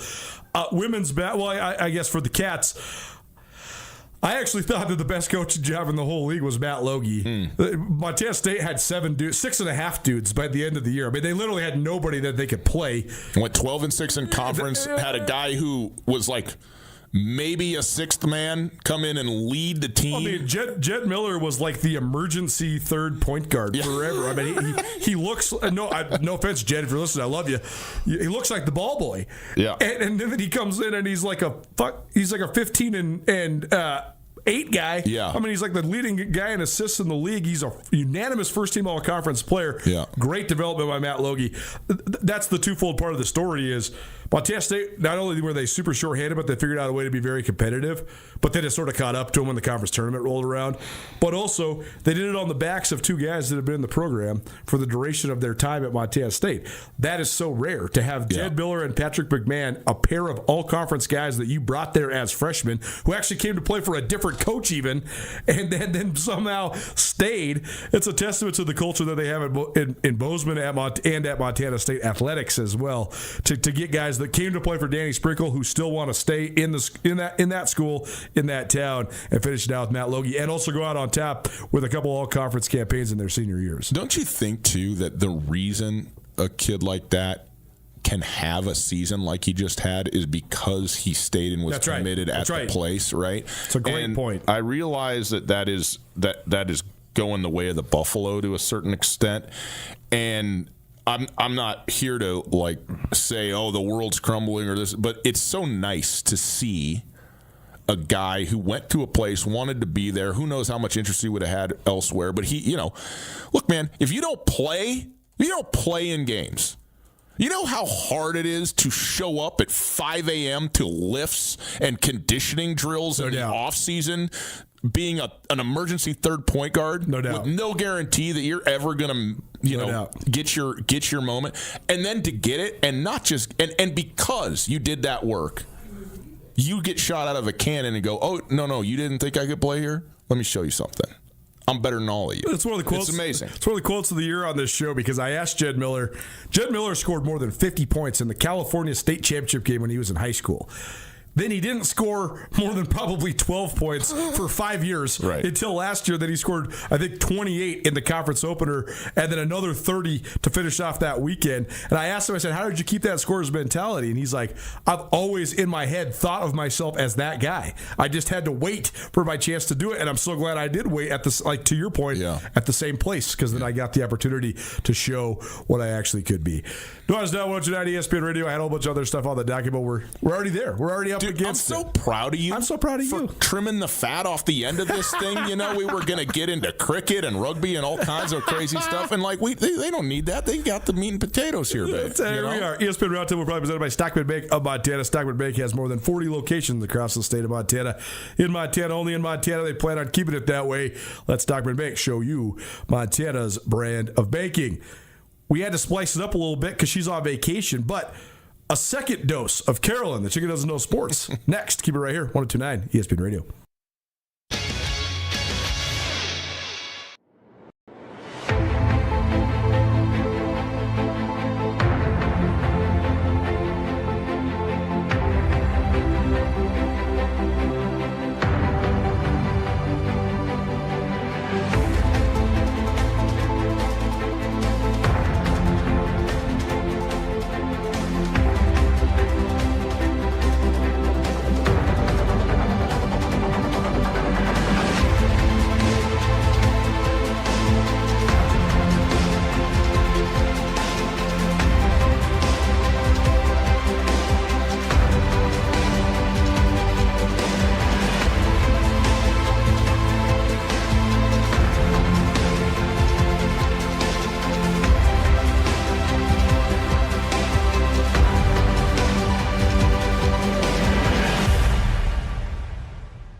Is a will you marry me in your future? Or maybe you do it all over again. Hi, I'm Brian Toon with Jewelry Design Center, inviting you to come see the largest selection of Will You Marry Me in the state of Montana. The brightest diamonds of every shape and size, unique settings built to last, and skilled jewelers on site offering free sizing and maintenance for life, because that's how long we want to be your jeweler. Jewelry Design Center in Missoula, on Brooks, across from the Montana Club.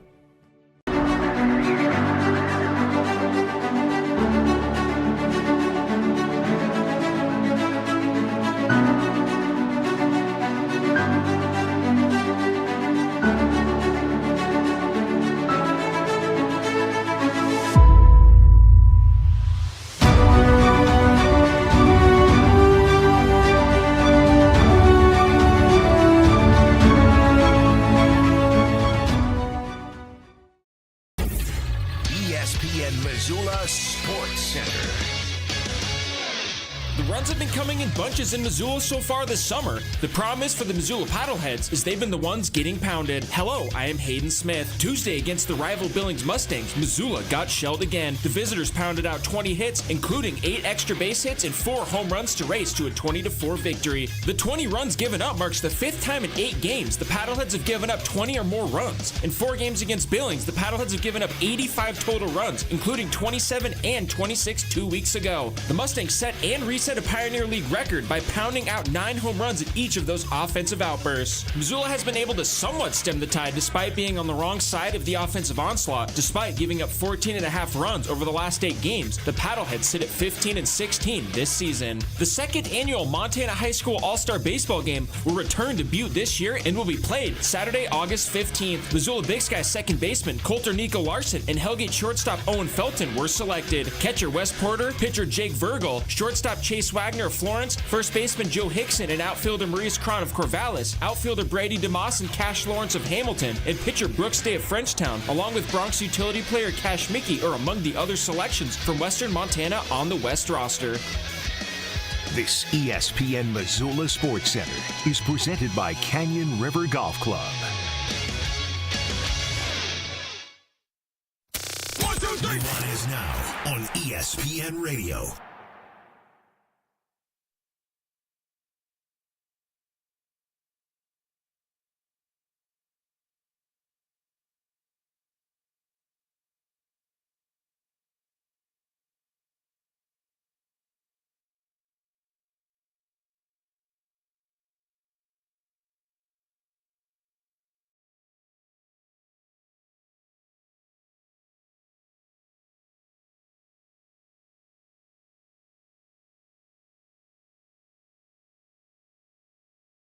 Welcome back. 102.9 ESPN Radio. Love me some REM. I haven't listened to REM in a little while. Good DJ and Hayden. Appreciate you for hanging with us. We're about to be on summer vacation, but we're going to finish strong here.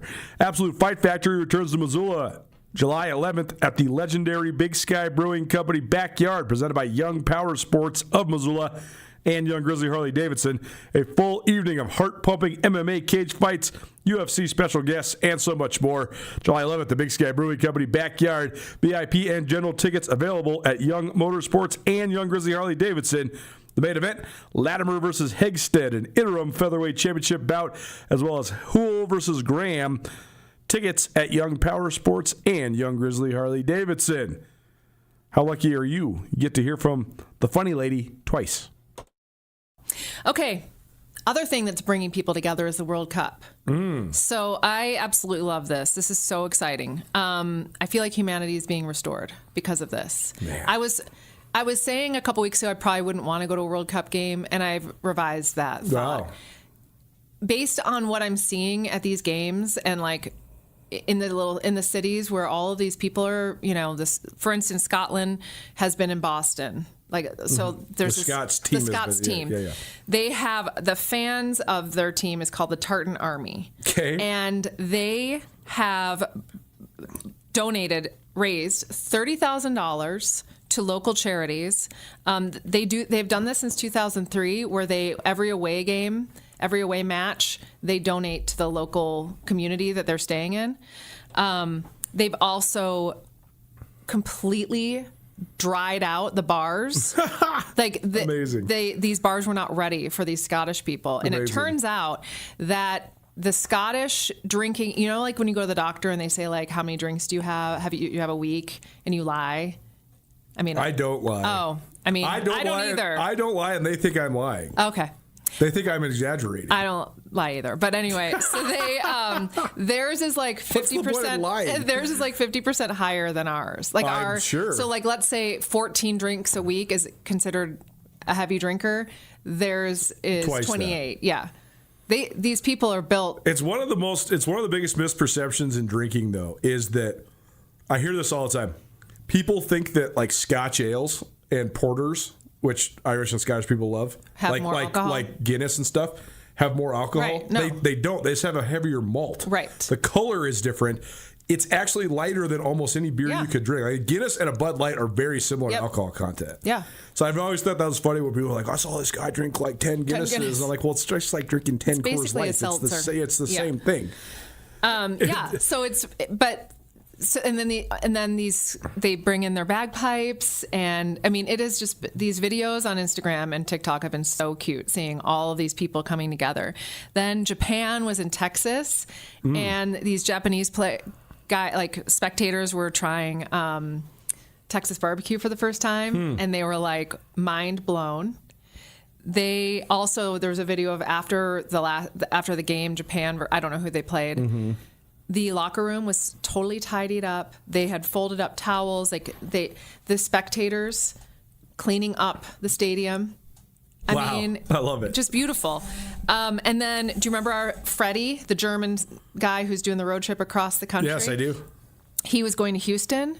JJ Watt treated him to like a huge suite and a hotel filled with swag, filled with snacks and food, and just.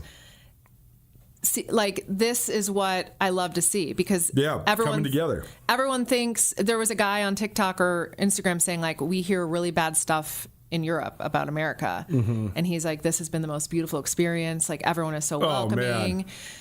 It's so nice to see and hear and have them posting that, and so people aren't afraid. I think about this all the time, man. The perception of America through the lens of Americans is at times very negative, and then outside the country you hear this all the time as well. But then when you live in America, like, how many people do you deal with on a daily basis that are terrible? Exactly. Not hardly anybody. Like, most people are pretty nice. I know. It's not just in Montana. Like, you go around and like most people are just hanging out. Yeah. I didn't even think about that element, though. I was just thinking this as you were saying that. America is such a geographically diverse country. What a fascinating experience for people that had never been here to come here. Because, like, we know as Americans how much different Montana and Texas and Seattle and, you know, wherever, New York are. But so different if you didn't expect that. Like, when you're going to most other countries, like, you can expect a pretty similar topography and landscape and stuff like that. That's and people, you know, and like totally not the case in America. TSA is also having people, you know, they're stopping people with a lot of ranch going back. You cannot bring a bottle of ranch on the plane. Where was I the other day? You know, somewhere. And they said, no ranch. We don't do ranch. They thought that was like demeaning to their food. Where was I? Oh. I know. I was like, what? It's ranch. Who doesn't want ranch? Yeah. I mean, I guess if it's like chow mambo or something. Yeah, sure. But it was a place where like I would want that with fries or something. And I can't remember. I don't even think it was in Montana. I feel like it was somewhere else. It doesn't matter. Regardless, I'm glad you're having good vibe feelings about I'm the World loving Cup. this. Like, I kind of now want to go to a city where the World Cup is, because this just seems like so fun. You should probably do the Seattle trip you're talking about. Man, well, it's tomorrow, so. Okay. Guess not. Yeah. Okay. I was just feeling sort of ambivalent about the World Cup, because I just thought that it would have been such a bigger deal if it was somewhere besides America. But it seems like it's been a pretty big deal so far. It seems pretty cool. I'm loving this. Well, tonight, ESPN Radio, SWX Montana Television, and the ESPN MT app. Colter Nuanez coming to you through the Grizzly Disposal Studio. Grizzly Disposal, locally owned, veteran-owned, and the only Bears that should be in your garbage. What else you got? All right, so the Cavs had like the Cleveland Cavaliers? Okay. Those ones. They had a little 10-year reunion in London. Okay. For the 2016 finals. Correct. Yeah, whatever. Their winners. only NBA championship. Yeah, they're trying to steal the thunder obviously. No. So LeBron, Tristan Thompson, Kevin Love, and J.R. Smith were all there. Yep. And they just tweeted out a picture and someone said, "Where's Kyrie?" And J.R. Smith said he ghosted us. Whoa. Which is standard Kyrie, right? Yeah, that's sort of pretty his deal. standard, yeah. So no one's really, he hasn't been like completely off the radar ever since he got hurt. Yeah. He tore his ACL and he said that prayer at the free throw line and like thanked God in the press conference. And then I've not seen or heard a word from him since. Was it this past season? This last season. And who was he playing for? The Mavericks, Dallas. Okay. Well, I don't know why they would want him there anyway. He seems like kind of a bummer. He's a enigmatic guy to say the least. Ooh. Yeah, we'll see if he's got anything left in the tank because he's certainly getting up there. Yeah. Well, just thought I'd share that little gossip. Yeah, that's interesting. I wonder if LeBron brought his hyperbolic chamber to London, or how does he? Yeah, I also just wonder if that's like that group of guys is just such a circus now. Like Kevin Love's retired, so he's sort of out of the spotlight. Tristan Thompson is always dating some sort of like Kardashian. Yeah, reality TV show. Is he still playing? Person. I think he actually is still playing For the Cavs? He is. Oh, he's retired. Okay. Yeah, he just retired. Got it. Yeah, this was his. Yeah, I bet LeBron's the only one in that crew still playing. Yeah, J.R. Smith retired for sure. Kevin Love retired for sure. So he's like, I got to go back for practice. yeah, Sorry. interesting. Yeah, I'm not surprised actually that Kyrie wouldn't want to hang out with those guys. I don't know. LeBron's circle has changed a lot. I don't know if that's just because he is still playing or why that is, but it's definitely changed. LeBron's circle is Bronny and LeBron. Yeah, it used to be like James Jones and Mike Miller and all those guys, and I don't know. Okay, well, it's just I guess he's just got to spend more time in the hyperbaric chamber to make it to 45. Crazy. All right, you guys already know this, but that Brendan Sorsby is not going to Texas Tech now. He's not going into the NFL draft. What does this say about all of the situation? Texas Tech, do you think they told him he had to do this? Here's my theory. I don't think that anybody at Texas Tech or in college sports was prepared for the judge to throw this out. Really? And then I think that when they didn't and they said he was still eligible, everybody was like, oh, shoot. Like, what are we going to do? You think? Because aren't they the ones they thought that the judge was just going to be like, yeah, you're ineligible, you're suspended next year, or you're banned from college sports, whatever, and they were just going to take it on the chin. Then when he wasn't kicked out, I think that Texas Tech flirted with the idea of bringing him back, and then when everybody in the country said we're not going to play Texas Tech in any sport, and like they're calling Texas Tech to say we're canceling our women's soccer in 2028, let alone our football, I think Texas Tech was like, hey, buddy, you're one person. We're an entire multi-million-dollar athletic department. You got to just move on. They made the right choice. They did. But I didn't know if it was their choice or his choice, or both. Maybe it was a combo. Yeah, I don't know. And do you think he'll get drafted? Well, so he's going to be into the draft already happened. Okay. So now he's got to be in the supplemental draft, which means that teams have an opportunity to take him. Okay. But I just don't know. He's a quarterback, right? Yeah, he's a quarterback. This is the classic case of if this dude was good enough to be a starting NFL quarterback, then every NFL team would find a way to sweep his issues under the rug. He's not quite. So I don't know how this is going to go. Yeah. I don't know how this is going to get handled. There are some teams that need quarterbacks. I just don't know if he's good enough to be that quarterback. I don't know how anyone could trust him. Yeah, and pro sports are way more strict with gambling than college sports because I don't think that anybody thought that it would be a part of college sports. Right. Until it became legalized. Whereas the NFL and the NBA and Major League Baseball have had like strict rules about betting forever, for over 100 years. I mean, there's been guys that have been banned from pro sports for life because of betting. I remember last year there was that big NBA thing that went down. Yeah, Terry Rozier. And it was like you had told me like someone could approach him and he's already got an addiction clearly, right. And he may have gone to rehab, but that might not. If he gets in with the wrong people, he could spiral again. Yes. And there's a lot of really bad people out there that would take advantage of that. So it'd be interesting to see if any NFL team would take a risk. Yeah, the best comp for him, not because of the transgressions, but because of being a high-profile quarterback who then basically got kicked out of school and had to go to the supplemental draft, is Terrell Pryor, who's at Ohio State.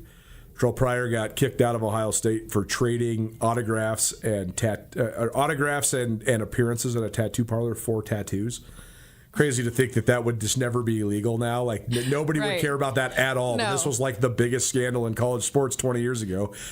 But Terrell Pryor was a very good player, Heisman Trophy winner, and then he was like a 4th-round supplemental pick, and then didn't really pan out in the NFL. And Sorsby is that same range of player. I don't know if he's as good as Pryor, but if he gets tryouts and puts on a show, maybe somebody takes a risk on him. But I just don't know. I don't know if the NFL is going to go down the road of risking the integrity. Here's the thing: the NFL would rather have guys that get in massive car wrecks and whatever. Like, all those things are way less detrimental to the NFL than Isn't that wild? Guys that bet on games.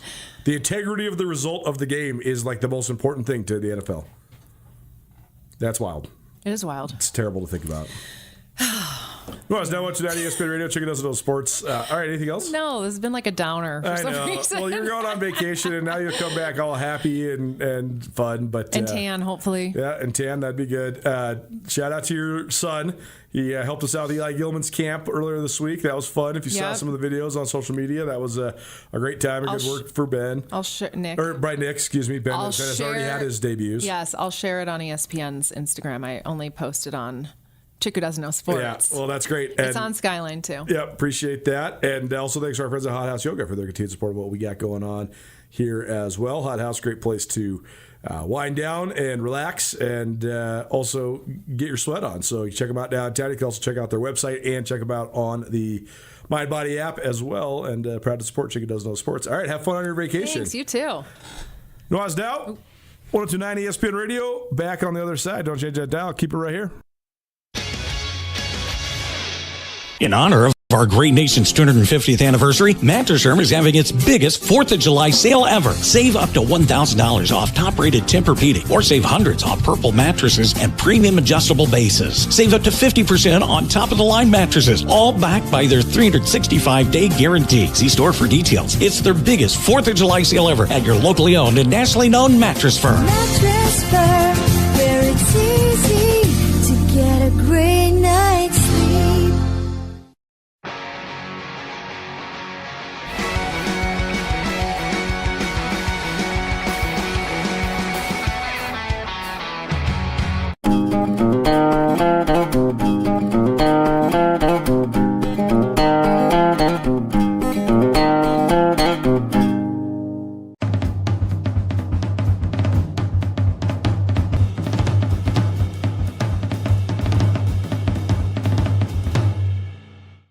Les Schwab changed the tire game more than 70 years ago. Today, we still believe you should get more from less. Like more hustle, less hassle. More of the best service around, less of the runaround. Because we include America's best tire warranty in every tire we sell. So you get more unbeatable warranty, less charging you extra. It's why we're more than proud to say, you get more from less.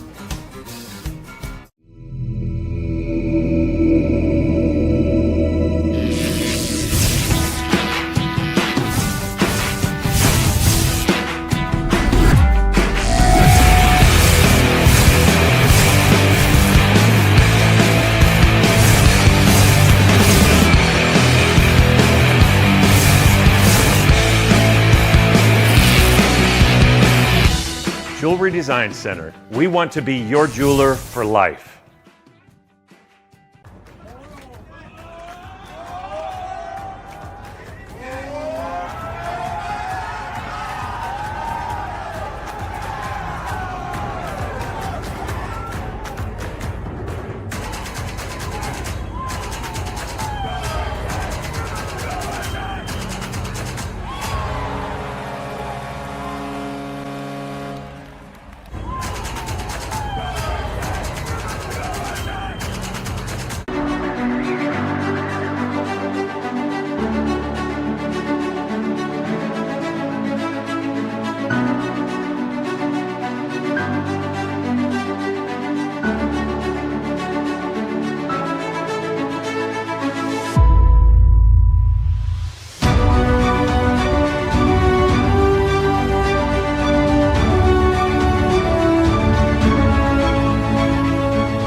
on 102.9 ESPN Missoula. Watch the show statewide on SWX Montana Television.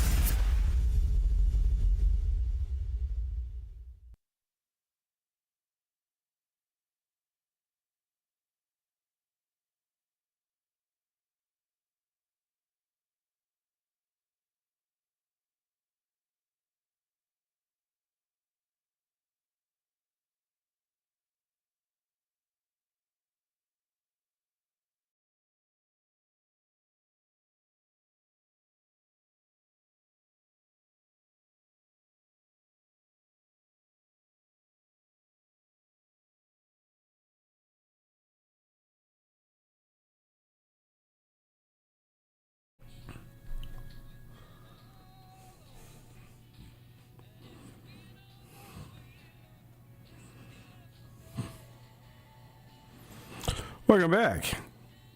102.9 ESPN Radio, SWX Montana Television, and the ESPN MT app. I'm Colter Nuanez. We are coming to you through the Grizzly Disposal Studio. Grizzly Disposal, locally owned, veteran-owned, and the only Bears that should be in your garbage. Fun show, and our last one for a little while. We are going to take 7 weekdays off, tomorrow, the next day, and then all of next week leading up to the 4th of July. I'm actually going to be doing some work, but outside of work, basically. One organization that I have passionately contributed to for the last 10 years has been the Montana Pro Football Hall of Fame. I'm the guy that heads up the biographies and helps assign and edit them, and I usually write a couple myself. And that's been a very rewarding and awesome project. I've gotten to know a lot of wonderful people through that, many of whom I was already friends with and many of whom became friends and that I still consider friends. And this is our 10th anniversary at the Montana Pro Football Hall of Fame, so I'll be doing that the next couple of days. We have a 10th anniversary dinner in Billings tomorrow evening. So I'm going to leave tomorrow morning and get over there and get all settled in for that. And then on Friday, we have a golf tournament playing with Grizz great Brock Coyle. So looking forward to that as well. And he's one of the inductees in the Montana Pro Football Hall of Fame. So excited to hang out with Brock for a little while on Friday. And then we have a little meet and greet with just the inductees of past and present. And then on Saturday, red carpet event that rolls right into then the Pro Football Hall of Fame induction ceremony, which is one of my favorite events of the year. It's a first-class event. All the various different contributors that make all the videos and the homages to the guys is so awesome. I love listening to the speeches and all the things that got these various inductees to where they got to. And so that's what I'm doing the next couple of days. And then we will roll into next week, where it's just vacation time. I know a great many of you are headed to the lake when 4th of July is on a Saturday. I think a lot of people take off Tuesday through Saturday, Wednesday through Saturday. 4th of July dominates the calendar, and hopefully you're doing a whole lot of nothing but sitting in the sun and maybe having a cold one and having a great old time. So this is, to me, I think it's like the most dead week on the calendar when it comes to sports, and so we just like to sort of take a moment away. So I'm not going, once I get back from Billings, I'm not going anywhere. I'm just going to play some golf, hang out with my son, read some books, hang out with my wife, and just enjoy Montana at the height of summer. So hopefully you can do the same thing. So don't miss us too much. We'll be back at it on July 6th. But a fun show today to sort of wind down this portion of the calendar, right? I usually think that the sports calendar, the academic calendar, it ends on June 30th, which will be next Tuesday. And then July 1 is sort of like our new year. So we're into the new year. Starting when I get back on July 6th, we have a whole bunch of fun coverage coming up for you. And then all of a sudden, we'll be counting down to the days to football. And then we have some exciting things happening here at ESPN and excited about all the things that are coming down the pipe. So, that's sort of the schedule. That's the plan. But if you miss anything in today's show, you can always find it on the Nuanez Now podcast, which is available on all your various podcast hosting platforms. Thanks to Samuel Akim, Asher Kanopic, the MVP of the Shrine Game, Carolyn Chica Does No Sports, and Ryan Tutel for all swinging by. And thanks so much to you for listening. Brief news brief here, but I'm going to get this guy on the show when we get back around. But Nate Harris, the head coach of the Lady Grizz, he just hired Tanner Lind as his Director of Player Development. This has never been a position at the Lady Grizz, but I love that this is a thing. If you don't know who Tanner Lind is, well, he's one of the biggest Grizz fans I've ever met. His father, Dennis Lind, is a esteemed attorney in Missoula, but he lived right up the street from Grizz I think he lived like 5 doors down from the Adams Center, literally, because you just walk over there. Tanner has been training basketball players ever since my brother was in high school. Well, that's become now one of the great basketball individual training, skills training businesses in the country. Like that's not an exaggeration. He's based out of Salt Lake City now. I mean, Scotty Barnes was all NBA after working with Tanner Lynn. Sam Merrill is a bona fide great player for the Cleveland Cavaliers. Those are just a couple of the many pros and college players that Lind has worked with, and now he's going to be working with the Lady Grizz. So I think this is an outstanding hire for Nate Harris. Nate Harris talked about how he thought that the last couple of years, a lot of the players that went through the Lady Grizz program came in and maybe didn't get that much better in terms of skill development. That's not that uncommon in college basketball, actually, as crazy as that might sound. So we'll circle back with Tanner and with Nate, but I'm excited for this opportunity for Tanner, and it's a cool story, certainly, for a guy that loves the Grizz more than just about anybody I know. Appreciate you, as always, for hanging out, and I hope you enjoy the next week and a half or so. We'll see you on July 6th. Thanks so much for hanging out. It's been Nuanez Now, 102.9 ESPN Radio.